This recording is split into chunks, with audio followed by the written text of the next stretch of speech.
이재명 대표를 보면 훈련도 안 돼, 전술핵도 안 돼. 뭘로 북한 핵을 막을 거냐 물어보면 대화를 해야 된다. 김정은 위원장하고 마음이 똑같은 것 같다. 김정은 위원장이 좋아할 말만 하는 그러니까요. 문재인 대통령 보고 김정은 수석대변인이라고 네. 했는데 이재명 당대표가 어제는 울릉도 쪽으로 쏘고 그리고 역대 최다인 하루에 25발을 쐈습니다. 예. 그리고 또 포격도 뭐 100발 가까이 쐈고 그리고 오늘은 또 바로 방금 전에 나온 소식인데 일본 열도 방향으로 이 중장거리로 추정되는 미사일을 2발이나 쐈다고 하는데요. 예. 이 북한의 이 연쇄적인 도발 이거 좀 어떻게 봐야 될까요? 뭐 이제 7차 핵실험이 임박했다 네. 이렇게 모두들 관측하고 있지 네. 않습니까? 결국 지금 북한의 도발 행태를 보면 네. 사실은 우리의 이 한미 군사 훈련에 네. 대응해서 예. 하는 그런 모습을 보이고 그렇죠. 있는데 비질란트 예, 연합 공중훈련이죠. 근데 이제 결국 그거죠. 핵 확장 억제 너희들이 아무리 한다고 한들 우리는 두려워하지 않는다. 그거 다 필요 없다. 그런 강한 메시지를 주고 있다고 네. 봅니다. 그래서 저희로서는 이제는 네. 과연 이미 이제 핵 국가이다. 북한이 이제 그런 네. 뭐 자신들의 지위를 알리고 그걸 아. 통해서 협상력을 확보하려고 하는 이때 우리는 이 북한 핵을 어떻게 억제할 것인가에 대해서 근본적인 재검토에 들어갈 때라고 생각을 그렇죠, 합니다. 그렇죠. 일단 미사일 자체만 본다면 일단 죄송합니다. 네네네 미사일 자체만 본다면 사실 그 어제 쏜 미사일 중에 한 발이 이제 울릉도 방향으로 우리 NLL 네. 이남으로 내려왔는데 6.25 때 이후에 처음이라는 예. 거죠. 그렇죠. 그러니까 사상 네. 처음이라고 네. 보면 되는데 이건 이제 완전히 우리 영토에 대한 도발을 한 건데 사실 이게 맛배기일 수도 있어요. 지난번에 연평도에는 이제 포격을 한 건데 이건 미사일인데 만일에 북한이 정말 미사일을 연평도나 백령도 인근 또는 직접 가격하는 쪽으로 쏜다든가 아니면 남한 그냥 상공으로 휙 날려보낸다든가 이러면 뭐 우리 전체가 지금 비상경보가 걸리는 거 아니겠어요? 이런 가능성이 있다고 보십니까? 어떻습니까? 저는 뭐 지금의 도발의 행태를 보면 앞으로 그 수위를 더 높일 수 있다 그렇죠. 이렇게 보여집니다. 근데 이제 우리가 사실 북한의 이 도발에 대해서 어떻게 보면 국민들께서도 점점 무뎌지는 것 같은 네. 그게 제일 걱정입니다. 네. 사실 우리가 이제 뭐 대한민국에 지금 뭐 아까 말씀하신 것처럼 이태원 참사에서 나타난 네. 여러 가지 우리의 안전의 문제 네. 뿐만 아니라 이 안보 위협에 대한 안전의 문제에 있어서도 네. 너무 불감하지 않느냐. 네.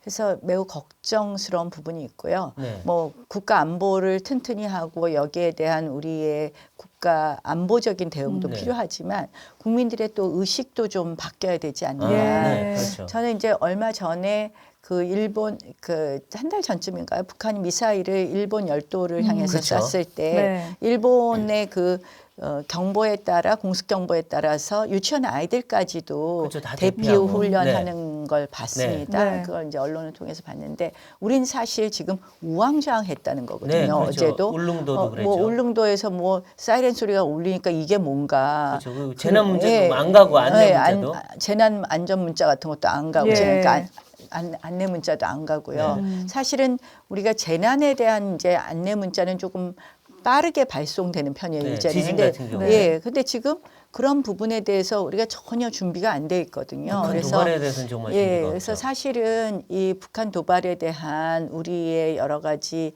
대응 태세, 네. 민간인의 대응 태세까지에 이르기까지 우리가 정말 이제는 점검도 좀 해봐야 될 때다. 맞아요. 예, 그러니까 라고 생각을 이게 합니다. 문재인 정부 때 어느 순간 들어서 가지고 민방위 훈련이라는 게 없어졌어요. 없어졌죠. 그리고 재난 대피 훈련만 남았는데 그것도 코로나 때문에 안 했어요. 네.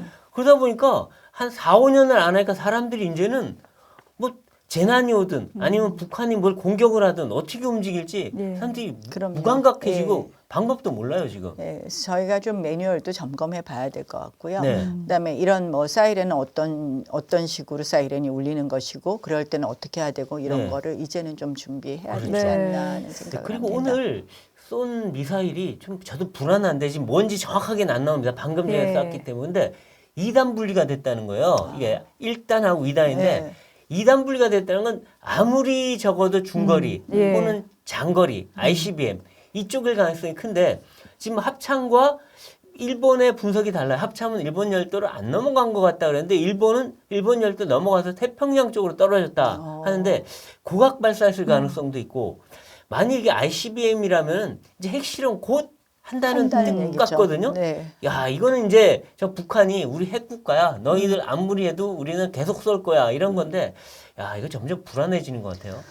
그래서 이제 재래식 무기로 핵 확장 억제하는 네. 것은 소용이 없다라는 걸 보여주는 거라고 그랬잖아요. 그러네요. 그래서 저희가 사실은 뭐 일부 그런 논의가 있긴 했었지만 네. 전술핵 재배치부터 네. 시작해서 나토식 핵 공유 네. 그리고 우리 자체 핵 개발, 핵 무장에 이르기까지 이제는 좀 테이블 위에 올려놔야 올려놔야 된다고 된다. 아, 생각합니다. 그래서 뭐 미국에 좀 더 강한 핵 확장 억제를 해달라. 그렇죠. 이거만으로는 부족한 때가 됐다고 네. 그렇죠. 생각합니다. 아니, 근데 그래서 미국의 핵 확장, 확대라고 그러는데 그게 뭔지 사람들은 알아먹을 수가 없어요. 말장난 같다는 느낌이 들어요. 이제 뭐 더 이제 강한 무기들 또 뭐 네. 여러 가지 이제 뭐 이제 그런 무기들을 사용한다는 네. 건데 저희로서는 이제 그것만으로는 안심할 수 없는 거 아니겠습니까? 네. 그래서 뭐 전술핵 재배치 문제 같은 것도 이게 우리가 핵보유국이 되는 게 아니잖아요. 그렇죠. 이거는 미국의 전술핵을 핵을 우리나라에 갖다 놓는 네. 거기 그렇죠. 때문에 실질적으로 이게 뭐 국제 협정에 위반되는 부분도 아닌데 네. 여기에 대해서 이제 다른 주장들이 있으시단 말이에요. 네. 그래서 전술핵 재배치는 아주 최소한의 것이다라고 저는 생각을 합니다. 네. 그래서 이 부분에 대해서 정부 차원에서 적극적으로 말씀하시는 것이 좀 곤란하다면 오히려 일반 정치권이라든지 네. 또 뭐 학계라든지 이런 쪽에서 좀 네. 활발한 논의를 이제는 시작해야 될 때가 네. 아닌가. 아, 네. 저는 우크라이나 사태를 보면서 늘 그런 생각을 하는데요. 그렇죠. 우크라이나가 사실은 핵을 포기하고 네. 다 다른 나라들이 지켜줄 거다. 그렇죠. 이렇게 그렇게 아주 생각했죠. 아름다운 미국이 말을 지켜줄 했죠. 거다. 네. 그랬는데 결국은 러시아가 침공했을 때 사실 그렇지 않았다고 그렇죠. 보는 거 그냥 아니겠습니까? 무기 지원만 했지. 예, 결국 자신의 안보는 자신이 지켜야 되는 그렇죠. 겁니다. 네. 그래서 뭐 우리가 한미 동맹을 강화하고 한미일 군사훈련도 하지만 그 가장 먼저는 우리 스스로 더 강한 안보를 지키는 네. 국방력이 필요할 것이고요. 거기에 대해서는 이제 좀 근본적으로 생각해야 될 때가 됐다라고 생각합니다. 네. 네.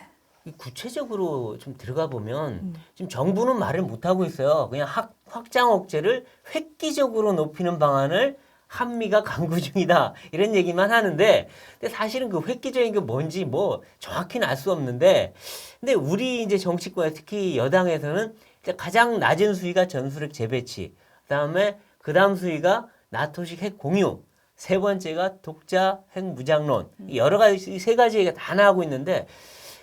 나 의원님께서는 어느 쪽으로 가야 된다고 보십니까? 저는 뭐 이제 그걸 다 올려놔야 된다라는 표현을 그대로 쓰고 있는데요. 네. 사실은 이제 자체 핵무장까지는 굉장히 힘들 겁니다. 그죠. 그건 이제 네, 뭐. 그래서 저희가 좀 이런 강하고 다양한 주장들이 있다면 이것이 어떻게 보면 핵 억제 능력을 확장적 핵 억제 능력을 획기적으로 바꾸는 데에도 도움이 될 거다 네. 이런 생각을 하면서요. 네. 사실은 뭐 아주 미니멈 전술핵 재배치 부분은 네. 반드시 해야 된다. 근데 이제 전술핵을 재배치하는 것이 과연 효과가 있느냐라는 네. 또 여러 가지 뭐 또 논란도 좀 있습니다. 그걸 어디다 갖다 놓을 것이냐. 뭐 네. 전술핵 지금 예전에 있던 거 제대로 있기는 하냐 뭐 네. 이런 얘기들이 있는데요. 그래서 그거는 가장 기본이고요. 네. 우리도 정말 장차 네. 과연 이 국제 협정에 위반되지 않는 범위 내에서의 네.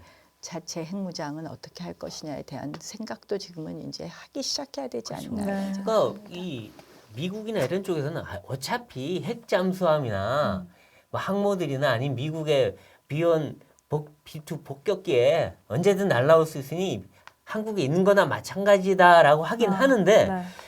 북한이 볼 때는 아이 그거는 니들이 갖고 있는 게 아니야. 우리 게 진짜지 할 경우에 북한은 계속 도발할 거란 말이에요. 그래서 결국엔 남한에도 정말 있어. 너희들이 까불면 우리도 쏠 수 있어. 라는 걸 해야지 북한이 까불지 못한다. 이런 얘기들도 있어요. 분명히.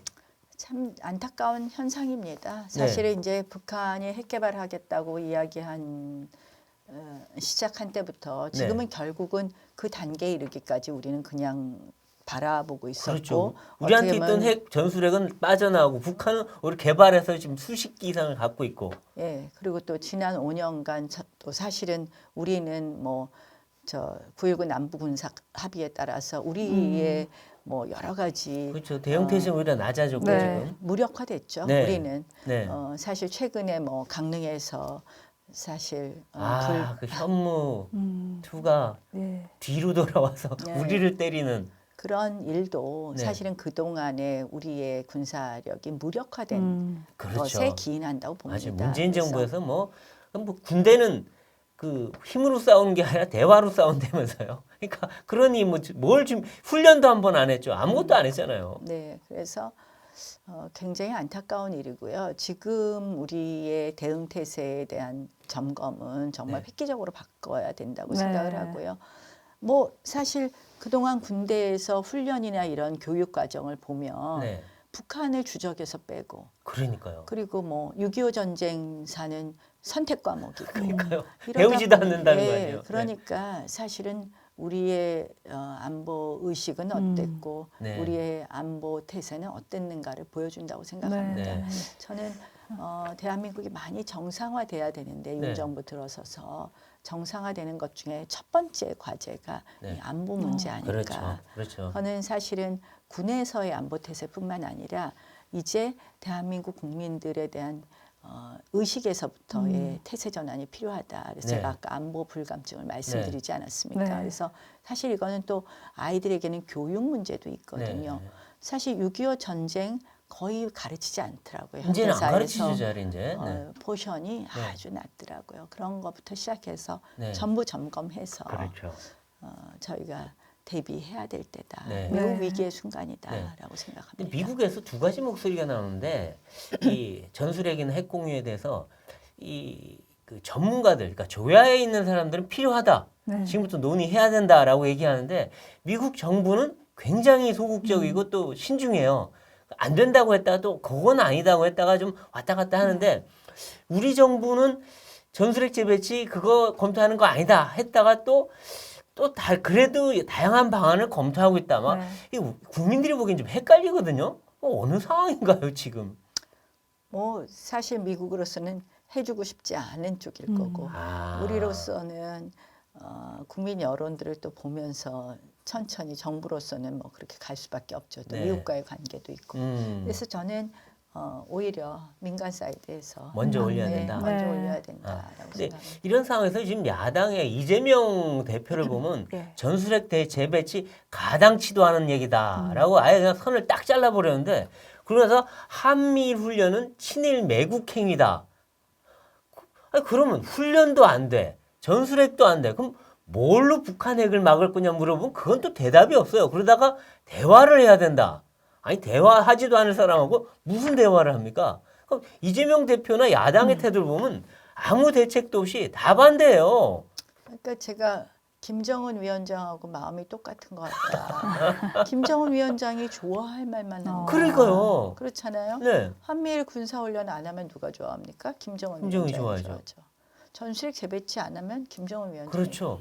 그래서 제가 문재인 대통령의 간이 이재명 당대표가 왔다라고 이야기했습니다. 그러니까 그래서, 참 그분이나 똑같은 것 같아요 보니까. 그래서 예전에 문재인 대통령 보고 김정은 수석 대변인이라고 네. 했는데 이제 이재명 당대표가 그 역할을 그 역할을 대신한 것 같습니다. 물려받았다. 네. 아 그렇군요. 네. 시청자 여러분, 배성규입니다.